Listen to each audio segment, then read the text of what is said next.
Now, I realize to a lot of people out there, this might seem like a super dumb question. However, it's a legitimate question that is going to come up sometimes. So, you've gone through a combat, and pretty much the enemies that you've been fighting against are mitigated. They don't have anything they can do, they're all unconscious. Maybe you've kind of subdued them, or they're all cowering in a corner and they aren't going to do anything. Combat is generally over. Do you have to kill everything you run into?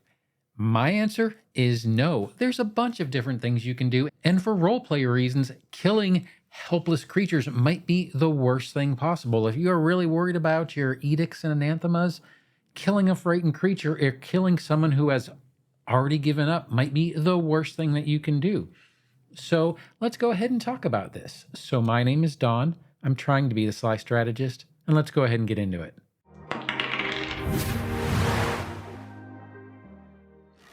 Now, every table's going to be different. Every adventure is going to be different. And, your party might be different. However, you might have some type of champion in your party that can't kill things, or you might feel bad for the creatures that you've beaten down or beaten in an encounter, and you might not want to kill them. You don't have to kill everything if you don't want to. It's a tabletop role playing game. You are heroes, at the very least, in your own mind. You're a hero. So maybe you shouldn't be killing everything you run across. So what else can you do? Well, for role playing reasons, there are definitely things that you can do. If you are really, really worried about a particular group of creatures coming up from behind after you've already taken them down, and maybe they heal themselves up, and then you're in an encounter 2 rooms over, and all of a sudden they come up from behind and just totally mess you guys up. If that is a concern of yours, well, there are things that you can do. And I'm going to be giving just some role playing ideas that could help alleviate that concern. Once again, if you have a GM that really wants to get you, or if that's part of the plan of the adventure, then it's going to happen how it's going to happen. However, these might be ways for you to mitigate the problem before it becomes a practical problem when you're just trying to role play a situation out by not killing helpless creatures. So the first thing that I really suggest you do is everybody gets it in their kit when they first create their first level character, and that would be a rope. Well, get a rope. You could take the particular creatures that you have just defeated and pat them down, take all their weapons and take their weapons and put them in another room, take them with you. It kind of depends. If you're in a situation where if you leave a bunch of creatures tied up in a room where no one is ever going to come to, you've just basically made them die slowly. So one of the things that you could do is you could have the creatures, tie them up maybe in one room and go to a different room, or go to a different part of a room, tie them up all together really tightly, really well, and then put their weapons in a pile somewhere else, somewhere where they can't get to them easy, somewhere that is going to give you time for them. They have to either get out of their bonds, or somehow, as a party or as a mass of people, scoot across the room, get to their weapons, cut it off, and then try and pursue you later. Well, if you separate them from their weapons or anything they can use to get out of whatever bonds you've put on them, then that will give you a bit of time in order to get away, and thematically and through role playing, basically take them out of any further encounters that you might run into. Now, a lot of this is going to have to be worked out with your GM, but another thing that you can do is you could just let the creatures go. If you are in a cave, and you could just let the creatures leave the cave. You could make them go out yourself, or you could just tell them to leave and never let you see them again.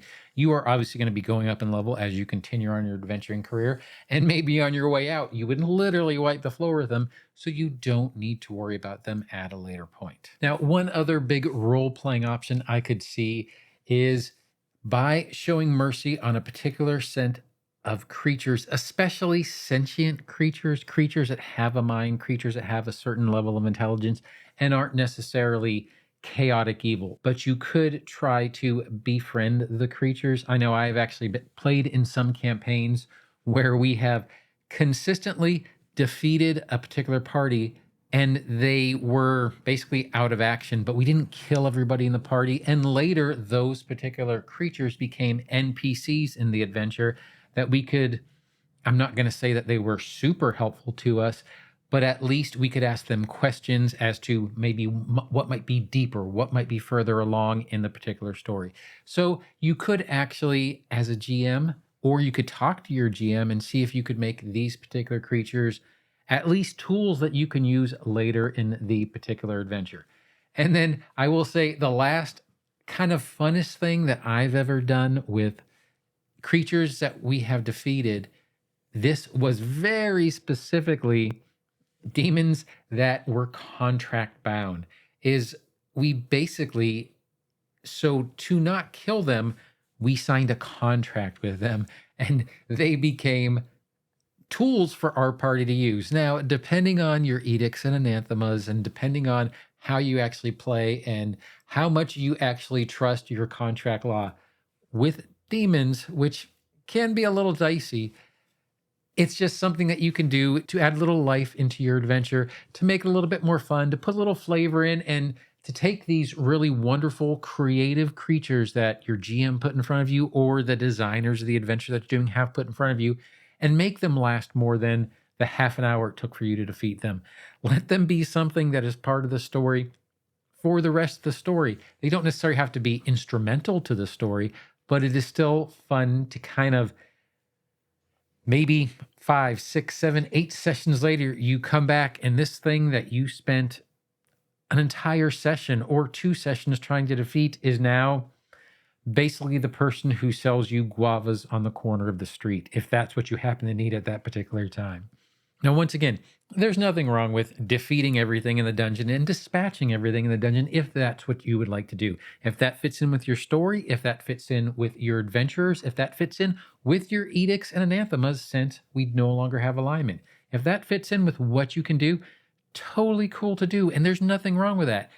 But I do kind of like adding these particular things to the story as you go along as a GM, and as a player, I like asking if we can, simply because it can make my adventure different than the adventure that someone is having with the exact same adventure path, because we've actually kept some things and we now have new creatures, new characters, new NPCs that we can interact with and do things with. And to me, it makes it kind of a lot of fun. Now, I do hope you did enjoy this little role-playing tip. Once again, it isn't something that's going to revolutionize your game or change the face of tabletop role-playing games, but it is just something to consider rather than just dispatching everything you run across and treating it like a video game. These creatures can become an integral part of your campaign, could become buddies, could become friends, or could become maybe bigger threats later on in the story. You don't necessarily know, but it can make your particular adventure and your particular situation unique that no other party's going to get. Now, I do hope you liked this video, and if you did, feel free to like, subscribe, or hit that notification bell. But whatever you do, I hope you have a great day and happy adventuring. Thanks.